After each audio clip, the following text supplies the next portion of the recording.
জেক্সপো exam দিয়ে আর পলিটেকনিকে admission নেওয়া যাবে না? মাধ্যমিকের মার্কসই সব? তাহলে সিসিপিতে পড়তে কত মার্কস লাগবে? কবে ফর্ম ছাড়বে? কোন 3টে সাবজেক্টের উপরে আমাদেরকে জোর খাটাতে হবে? তো হাই ফ্রেন্ডস, আমি অনু বাঁকুড়া থেকে। তো পলিটেকনিকের সমস্ত 2026-এর অ্যাডমিশন সংক্রান্ত সমস্ত কিছু নিয়ে আজকে তোমাদের কাছে এসেছি। আমি তোমাদেরকে এটা ভেঙে ভেঙে ভালো করে বুঝিয়ে দেব। ভিডিওটা শেষ অবধি দেখো, না হলে অনেক বড় ভুল হয়ে যাবে। প্রথমে ক্লিয়ার করি, WBSTC বোর্ড 2023 সাল থেকে জেক্সপো এক্সাম ক্যান্সেল করে দিয়েছে। কারণ কি? বোর্ড বলছে স্টুডেন্টসের মাধ্যমিকের নাম্বারের ওপর বেস করি এখানে এন্ট্রান্স হবে, এর দ্বারা স্টুডেন্টসের ওপর চাপ কম হবে। তো এখানে পলিটেকনিকে অ্যাডমিশনের মেন টার্গেট হলো কি মাধ্যমিক। তোমরা যারা সেকেন্ড ইয়ারে ভর্তি হতে চাও তারা এইচএস পাস করার পরও দিতে পারো। তার জন্য তোমাদেরকে সায়েন্স রাখতে হবে অ্যান্ড নয় ভোকেশনাল নিয়ে পড়তে হবে। তাই যারা পলিটেকনিক করতে চাও তাদেরকে আলাদা করে আর কোনো এন্ট্রান্স এক্সাম দিতে হবে না। তোমার মাধ্যমিকের নাম্বারই হলো তোমার এন্ট্রান্স এক্সাম। তাই যারা 2026 সালে পলিটেকনিকে অ্যাডমিশন নিতে চাও তারা তো জানো অলরেডি জেক্সপোর ফর্ম বেরিয়েও গেছে এবং তার লাস্ট ডেটও পেরিয়ে গেছে। এরপর শুধু মেরিট লিস্টটা আসার পালা। তো তোমরা কারা কারা পলিটেকনিকের এবারে জেক্সপোতে ফর্ম ফিল আপ করেছো তারা অবশ্যই আমাকে কমেন্টে জানিও। কোন সাবজেক্ট লাগবে? Math plus physical science plus English. Even তুমি যখন জেক্সপোর ফর্মটা ফিল আপ করবে তখন কিন্তু তোমার গোটা মার্কশিটের সঙ্গে আলাদা করে তোমাকে ম্যাথ অ্যান্ড ফিজিক্যাল সায়েন্সের নাম্বারটা অ্যাড করতে হবে। Next, merit list. তুমি সেই অনুযায়ী যেমন র্যাঙ্ক করবে তো তোমার মেরিট লিস্ট আসবে। সেই অনুযায়ী তোমার তুমি কততে র্যাঙ্ক করেছো তোমার সেই হিসেবে একটা মেরিট লিস্ট আসবে। Third number, counselling. তো কাউন্সেলিং হচ্ছে তুমি যেমন এরপর তুমি তোমার পছন্দ মতো কলেজ চুজ করতে পারবে। মোস্ট পপুলার কলেজ ওয়েস্ট বেঙ্গলের মধ্যে টপ কলেজ এপিসি রয়, সেন্ট্রাল ক্যালকাটা পলিটেকনিক, বিড়লা, এরকম কলেজগুলো তুমি চুজ করতে পারবে তোমার র্যাঙ্ক অনুযায়ী বা যেই কলেজে তোমাকে দেওয়া হবে সিট। এরপর হচ্ছে কাট অফ।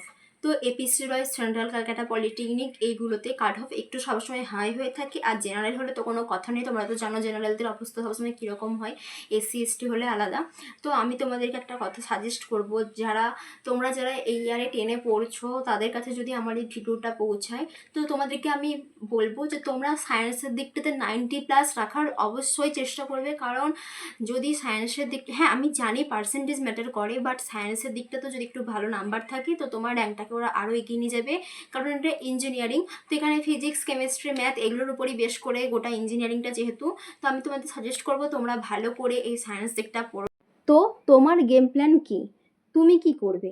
তো যারা 2027 সালে মাধ্যমিক দেবে তাদের জন্য তো এটা গোল্ডেন প্লাস।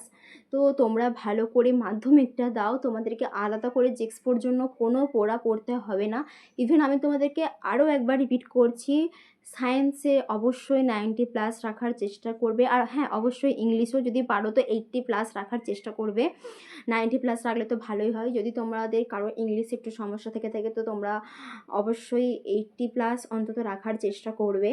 আর যাদের মাধ্যমিক দেওয়া হয়ে গেছে লাইক মি, তো আমার তো মাধ্যমিক দেওয়া কমপ্লিট, আমার যা হওয়ার হয়ে গেছে, এর উপর ডিপেন্ড করি আমার এখন মেরিট লিস্ট আসবে।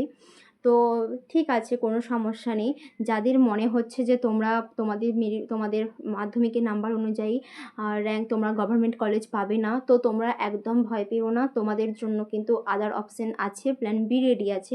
তোমরা ভোগলেট দিয়েও ভর্তি হতে পারো, ইভেন আইটিআইও ভর্তি হতে পারো। নয়তো যাদের আর্থিক অবস্থা ভালো আছে তো তোমরা প্রাইভেটেও পড়তে পারো, কারণ প্রাইভেট থেকেও ভালোই প্লেসমেন্ট দেয়, স্যালারি দেয়। তো তোমাদের জন্য এই গেম প্ল্যানটা কেমন লাগলো অবশ্যই কমেন্টে জানিও।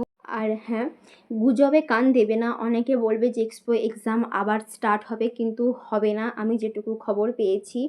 আর ফর্ম মিস্টেক কেউ করবে না। প্রবাবলি হচ্ছে যে মে জুন মাস করে ফর্ম ছাড়ে।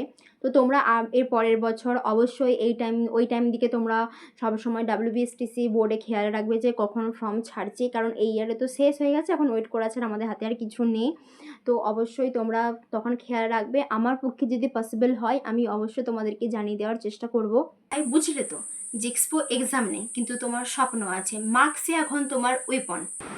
তোমার মাধ্যমিকে ওই 3টে সাবজেক্টে কত আছে কমেন্টে জানাও, আমি তোমাদের সবার কমেন্ট করব।